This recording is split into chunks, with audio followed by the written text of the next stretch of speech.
मेरे प्रिय, सुबह तुम जैसे ही सोकर उठे मैं तुम्हारे बिस्तर के पास ही खड़ा था। मुझे लगा कि तुम मुझसे कुछ बात करोगे।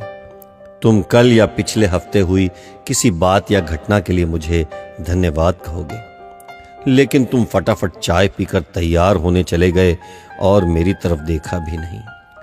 फिर मैंने सोचा कि तुम नहा के मुझे याद करोगे, पर तुम इस उधेड़बुन में लग गए कि आज तुम्हें कौन से कपड़े पहनने हैं। फिर जब तुमने ऑफिस जाने के लिए ट्रेन पकड़ी तो मैं समझा कि इस खाली समय का उपयोग तुम मुझसे बातचीत करने में करोगे, पर तुमने थोड़ी देर पेपर पढ़ा और फिर खेलने लग गए अपने मोबाइल से, और मैं खड़ा का खड़ा ही रह गया। मैं तुम्हें बताना चाहता था कि दिन का कुछ हिस्सा मेरे साथ बिताकर तो देखो, तुम्हारे काम और भी अच्छी तरह से होने लगेंगे, लेकिन तुमने मुझसे बात ही नहीं की। एक मौका ऐसा भी आया कि जब तुम बिल्कुल खाली थे और कुर्सी पर पूरे 15 मिनट यूं ही बैठे रहे, लेकिन तब भी तुम्हें मेरा ख्याल नहीं आया। दोपहर के खाने के वक्त जब तुम इधर उधर देख रहे थे तो भी मुझे लगा कि खाना खाने से पहले तुम एक पल के लिए मेरे बारे में सोचोगे, लेकिन यह भी नहीं हुआ। दिन का भी काफी समय बचा था।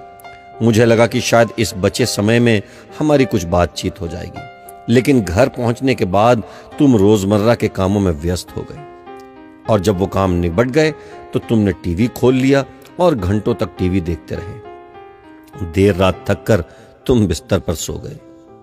मेरा बड़ा मन था कि मैं भी तुम्हारी दिनचर्या का हिस्सा बनूं, कुछ वक्त तुम्हारे साथ बिताऊं, तुम्हारी कुछ सुनूं, तुम्हें कुछ सुनाऊं, कुछ मार्गदर्शन करूं तुम्हारा, ताकि तुम्हें समझ आए कि तुम किस लिए इस धरती पर आए हो और किन कामों में उलझ गए हो।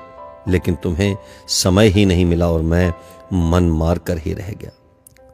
मैं तुमसे बहुत प्यार करता हूं, हर रोज इस बात का इंतजार करता हूं कि तुम मेरा ध्यान करोगे और अपनी छोटी छोटी खुशियों के लिए मेरा शुक्रिया करोगे। पर तुम तभी आते हो जब तुम्हें कुछ चाहिए होता है। तुम जल्दी में आते हो और अपनी मांगे मेरे आगे रखकर चले जाते हो।